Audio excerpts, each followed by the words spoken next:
like an iguana or I can't remember what the name of the animals this guy on our screen, Professor Herp. This guy, if you guys were looking at this guy's face right now, by the way, he looks like he's just gonna say the nerdiest shit to you in one moment. I mean, Komodo dragons he's talking about in this video, but I'm not sure if that's what you're referring to. Well, yeah, he does. Well, let's give him a listen here. He looks like he's into Komodo dragons and age of consent laws. This guy is definitely a libertarian. A lot of these guys are libertarian because the government is constantly sort of outlawing reptiles. Oh, yeah, exotic they're always pet telling laws. you, a lot of libertarian, a lot of maybe reptile people. They were first reptile people, then they became libertarians because they got so frustrated at the, they were getting handcuffed on all the different reptiles they could buy, and they thought this government overreach is insane. Yeah, so therefore we should not fund public schools. Yeah, exactly. So because I want to have a freaking bearded dragon. I mean, I can't think of an exotic one. Well, I'll read this. Mad Chris 8828 in the comments of a video about how lizards help your mental health. Was talking here, and he goes, there's such a weird stigma about reptiles, despite some being even as smart as birds. Wait, whoa. Aren't bird brain is like an insult. Birds are known to be not that smart. Well, no, yeah. Some birds are very smart, of course. Parrots, and even I think even ravens and stuff. I guess birds are quite smart. My dad was a bird guy. That was he had a parrot. He brought home I was probably 5 or 6. He brought home a parrot, and it was beautiful. It had like a yellow head and a green body, and we were just sticking our fingers in the cage trying to touch the parrot, and it just like bit us constantly. Like I think it lasted a week before we had to get rid of it. We had I've never mentioned this, definitely not on guys, but when I was younger, my parents I lived like part-time with my dad, part-time with my mom. So my dad on the weekends, and one Christmas he bought 2 cockatiels for us, 2 birds, one for my brother, one for me. And he didn't great divorce dad move. Oh yeah, he did not research it very well though. And they live a very long time. And also we called them Bob and Larry. Turns out one of them was a male, one of them was a female. So they would just have like bird sex all day long. And it was just so loud. And they never died. And we were only over there on the weekends. Yeah. So all of a sudden now my dad just has these 2 birds that are always fucking in the other room and making so much noise. And they're going to live longer than he is. Oh, no, they lived like 20 something years. I mean, I think who knows what kind of end they met, to be honest. And I mean, hey, I love animals, but I can understand where my dad was coming from if he did murder those birds. Well, here's a little from Reptile Mafia 2738. He said, I think people should be able to own a Komodo, but they should get monthly checkups. And I think lots of people could and would definitely take care of them. But that would help with the population. But people should need a permit to own one just so little Timmy doesn't see one in the pet store and buy it, LOL. But with the right care, someone could definitely own one.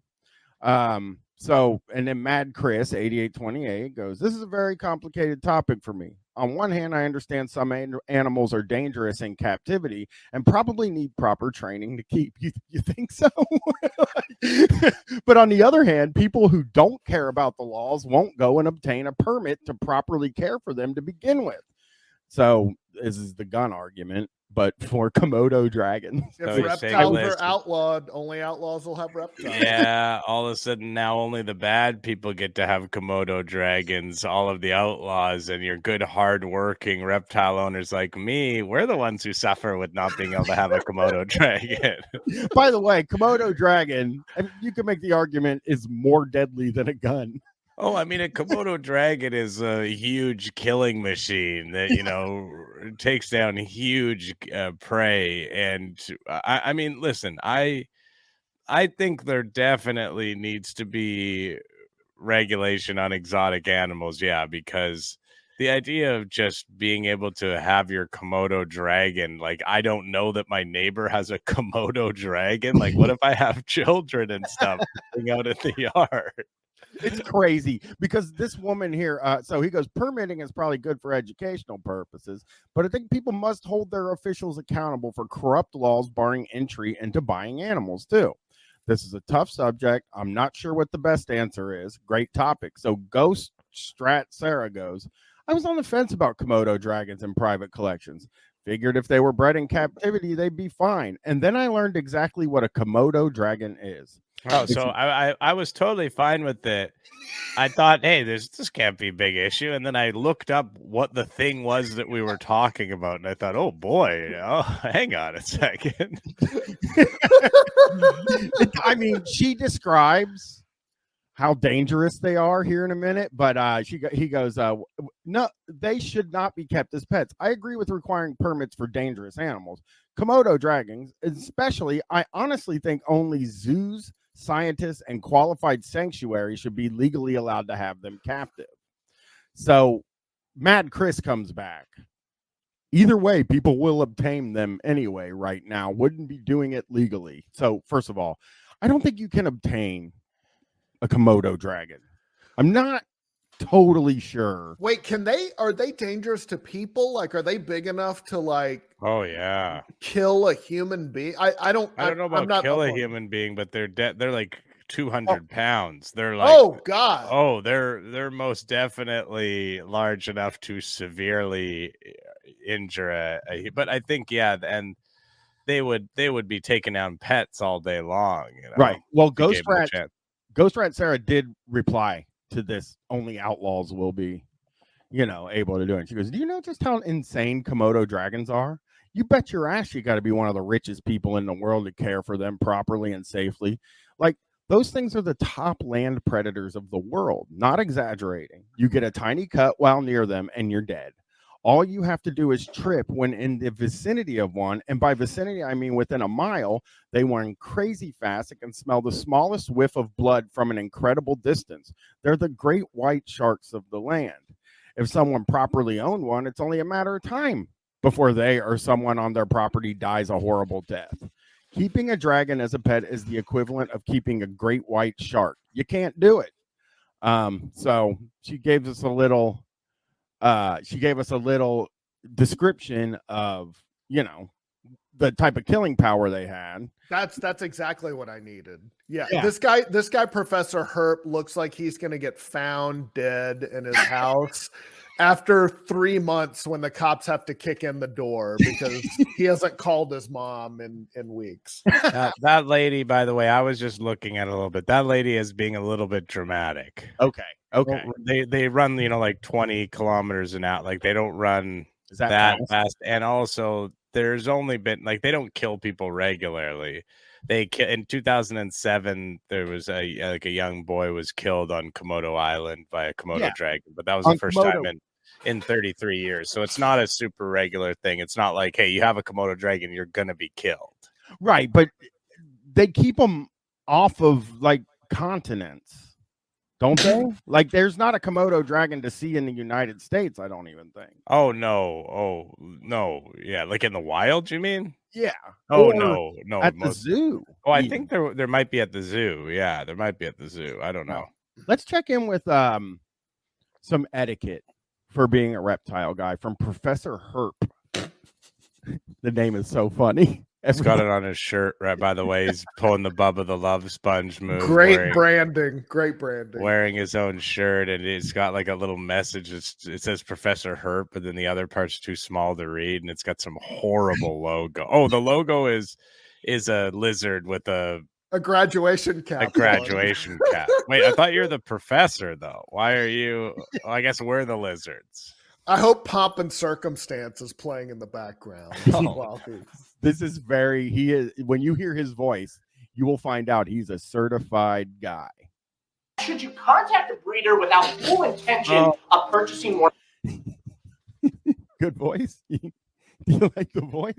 And by the way, I do want you to know he's got a lot of the stuff going on for Guy. Like, so the background we're looking at is kind of his door and windows set up, and there's some type of a shelf there, like just like a plywood shelf, and it has an old receipt on it.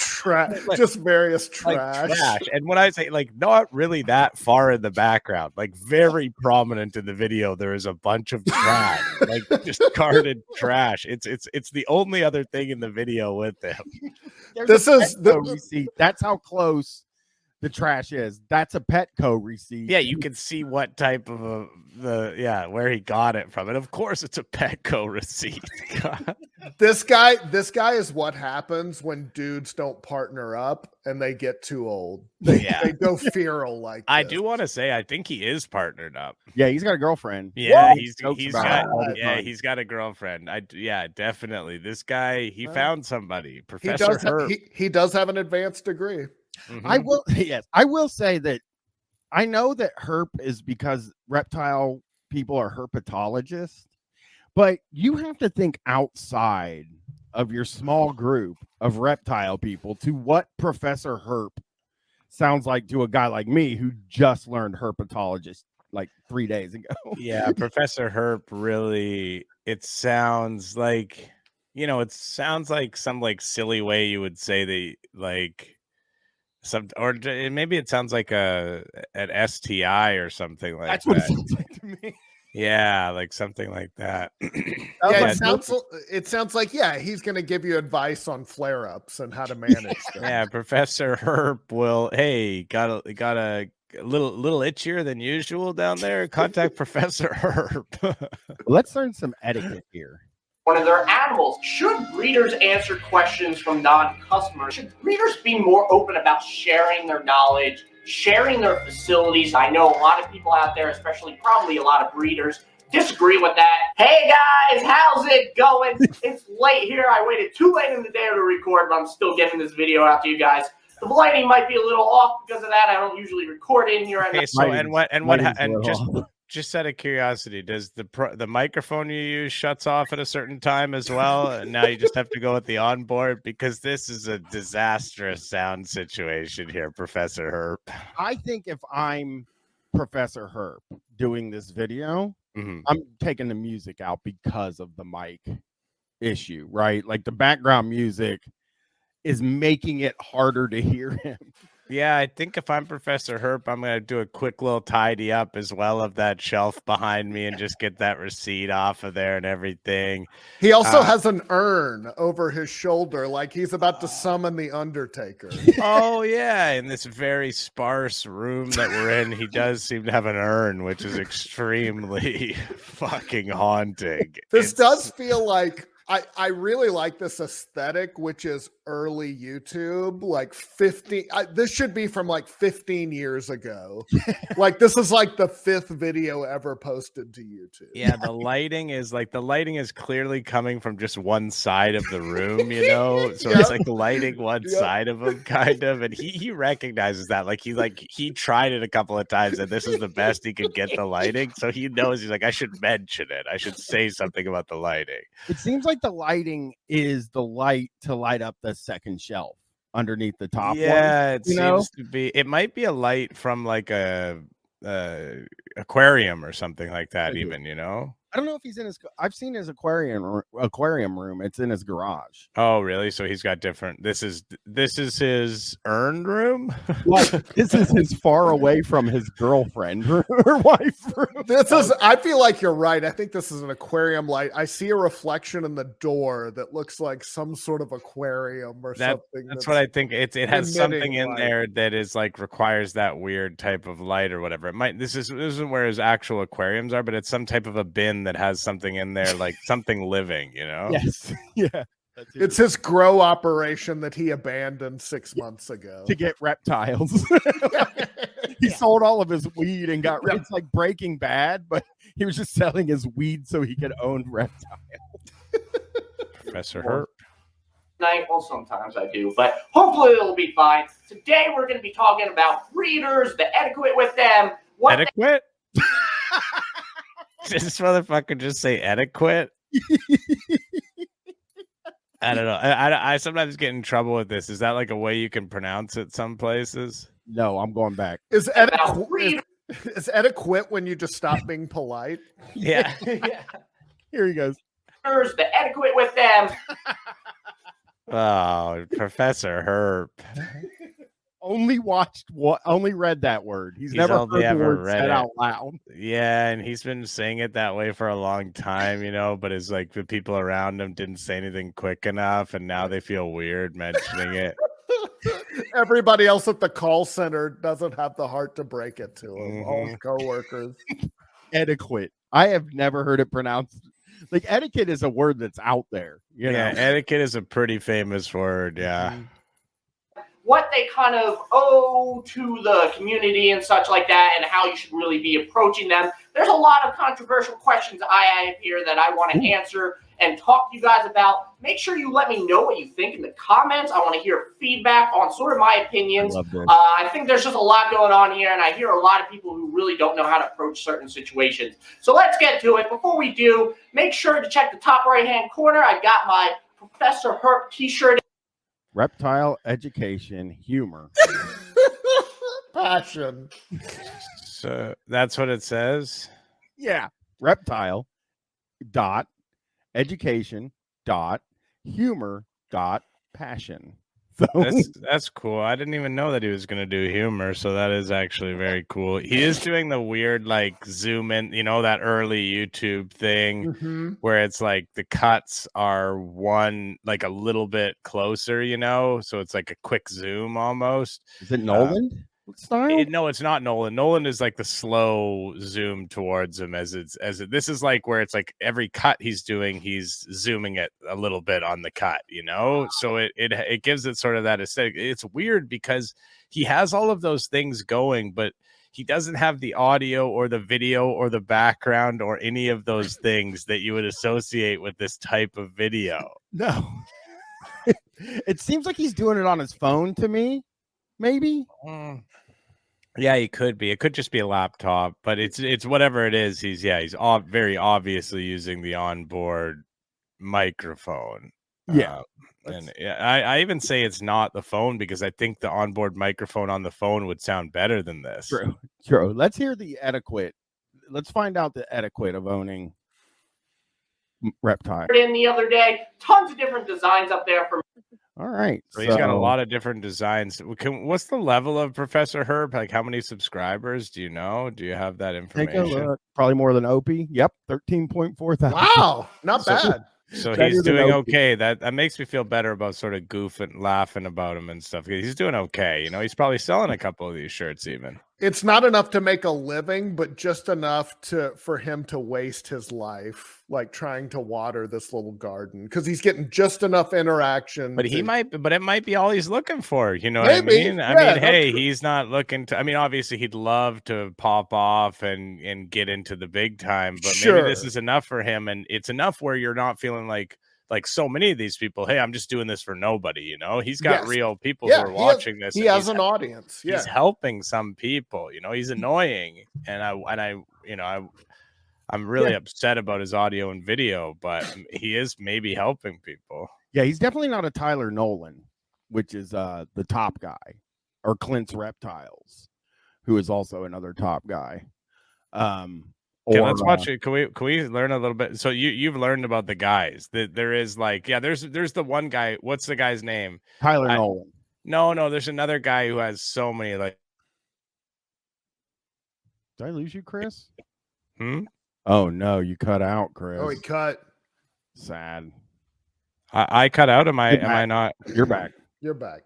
Oh, what the heck? I cut out? Yeah. I don't know what happened, brother.